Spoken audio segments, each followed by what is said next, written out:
Hello everyone, back to Forza Horizon 5 with another Group A rally build. We're going about as different as you could possibly imagine in pretty much every way.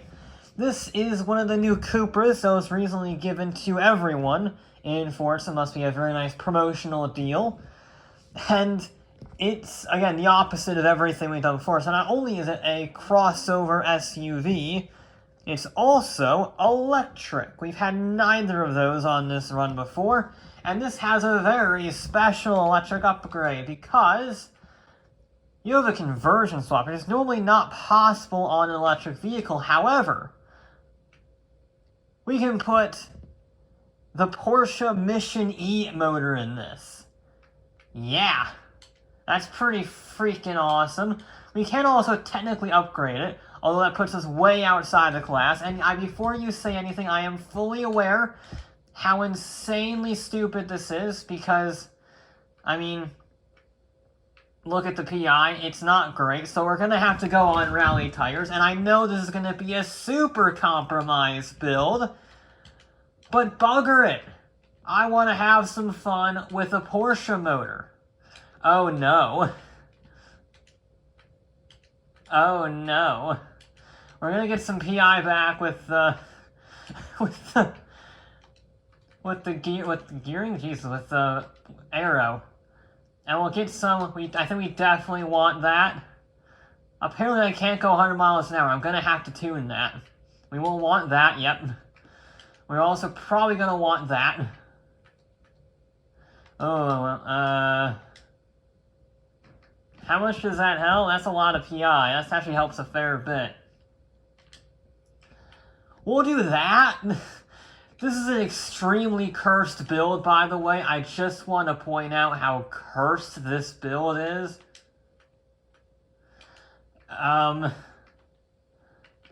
We might actually end up wanting to go for full race, and then all that, and then all that, and then we'll finish off with a drive shaft.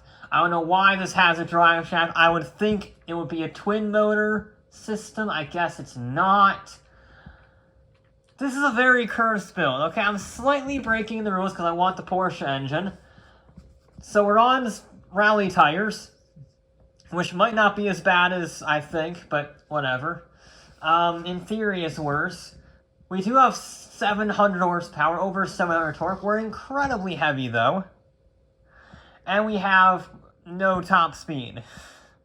This is a wild card to end all wild cards. Our most cursed of builds is gonna have to beat the Toyota MR2 at 242.5. For full disclosure, I did tune the gear ratio, singular, because otherwise it had top speed of 91 miles an hour. And I wanted to have some speed. So it cost us a bit of acceleration, because it was around, the original one was here roughly, which only gives us about 0.4 of a second to 60 in terms of actual faster, and it decreased our top speed by 40 miles an hour, so we're not going to go for that. Now this is all electric, which will help with the acceleration. I forgot to change the ghost, whatever. Ignore that, he's going to run off into the distance. Because that was my time on a practice run. It was a really nice car that I didn't build. So, ignore the ghost. This is gonna be interesting. I completely forgot what the tire sizes were. I was about to say when I completely forgot what they were. I'm not gonna exit the game to check. So, tire sizes, I don't think they were too bad in size. Clearly not, since that's a surprising amount of grip. Okay. That was a surprising amount of grip for rally tires. We have a lot of speed. I was paying attention to the speed. It definitely does not have the same sheer turn-in as the semi-slicks do, at least in the high speeds. You can feel it does not have that same high-speed grip. I mean, look at there. It's just a little bit sketchy. Very sketchy, very sketchy. Okay, hit the wall.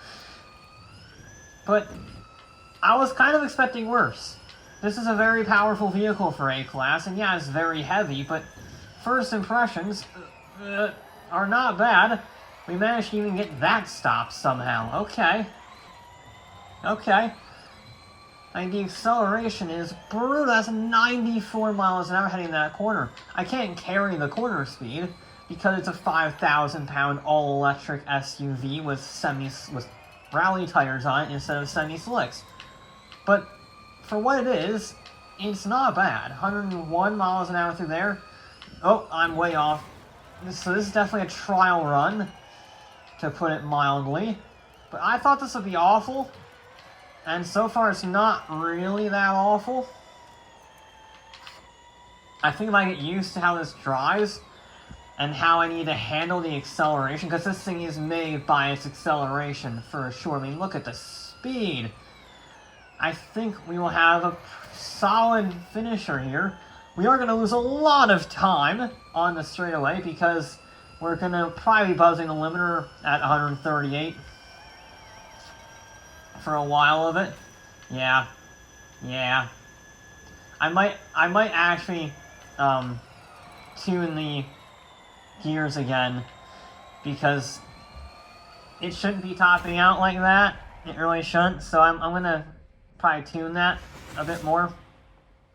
But a 245.3 for our first run is already beating the Corvette by 0.02 of a second. Let's go. So now it does 160 miles an hour, and we should absolutely not have a problem with buzzing the limiter. If we do, this is going to be insane, because that would make it the fastest vehicle in a straight line we've ever tested. The acceleration is once again a little worse for wear, but it's not really crazy in terms of cons, if you will, for increasing the top speed. I think that's going to help us in the long run, because acceleration, yes, it's a big part, but this is an all-electric vehicle, so once you get past that 0 to 60 mark, it really doesn't matter, just because getting off the line, removing, if I sound like a bit of a nerd here, getting past all that friction, that static friction, all of that potential energy, once you get past all that, once you actually get it moving, it's far easier to accelerate. So I'm not really all that concerned with the 0 to 60 time, especially in a vehicle like this. Now we're going to try to be cleaner through here. We got a little bit of oversteer last time. We're still getting, we didn't get oversteer, because I didn't manage that. I didn't chuck it in like a complete idiot. But you can see what I mean about the high-speed sections. It's just not quite as grippy as, say, semi-slicks, because that was, of course, too high for the PI. Which, honestly, I'm not really complaining. This is a very fast vehicle. There has to be some cons somewhere, and, yeah, it definitely doesn't have the grip. It definitely doesn't have the grip, but, again, it's really not that hard to drive. You just have to get used to the rally tires on the tarmac, and you have to get used to the acceleration, because there is a lot. You don't normally brake for that jump, at least that early, and that hard for that mini jump into the hairpin, but in this, you really do have to brake, so yeah, it's a bit sketchy, but again, you can make it work. You can make it work if you just drive it smooth. I'm not sure making it work will mean making it, you know, a contender for the win, but I was also wrong about other vehicles in the past. So I'm gonna keep an open mind. I'm gonna keep an open mind with the Cupra. I still really can't pronounce the name. But we're not doing too terribly. I think this is definitely a better run. We're probably gonna be, what, 243, I would say, in terms of this run. Maybe a 244, given the slight taps on the wall. Oh, that's fast. 147. I get on the brakes quite early, because it really doesn't want to turn. Oh, it's still a 245, but it was actually slower. Okay. That's how you're going to play it. Alright. Alright. Fine. Final attempt. This is, it's going to be interesting. It's kind of do or die. We've had some pretty scruffy runs for the first two, and we're not last, barely, but we're not last, so I really want to beat the Hoonigan. I really want to beat the Escort, and I'm not sure if we'll be able to. I think we can. I think we have the pace in this car to beat it. It's just a matter of control, and how this vehicle is very fast and does not necessarily have a lot of grip. So, you can see there, it just doesn't quite want to turn in, and it doesn't want to hold the speed through the corner. But once you get out of the corner, it's just insane. So I just need to drive it smoothly. Don't make any mistakes. Don't go crazy on it. Just be cautious and be patient. And you will be rewarded with a decent time. I don't think it's going to be a fast time, because again, we do have to be quite cautious with this car. But I think we can make it work. Now I brake there, we carry much better speed throughout the corner. There we go. That's what I want to see. Again, keep it nice and composed. We went on the brakes there, which seems counterintuitive on a place you can coast through, but we were able to carry the speed through the corner that way. That is what I want to see. Alright. That was a much better start. And again, I tapped the brakes there, but I wanted to carry the speed, and we were definitely more consistent through there than the previous run. Because you may carry all the speed in the world into the corner, but if you hit the wall, you're going to lose out. And I do not want to lose out. I think this car can go significantly faster than the 245-3. We just need to drive it right. And so far, I would say we are driving it right. Very cautious, very composed, no sudden movements, just flowing into every corner, and that will get us the best possible result. Boring is always best, even though I would not really call this car boring, even though it's an electric crossover. Weird that I'm saying that out of all people, but hey, it's a strange world we live in. I will say, out of all the things I have not talked about, the brakes are very good. The brakes are surprisingly good. This is a very heavy crossover with a lot of horsepower and acceleration. And I have not had a single issue stopping with this car. That is a very impressive thing. Probably the most impressive thing on this entire build. And we chuck it in almost flat out on the exit. And we are into the 43s as I suspected. Nice.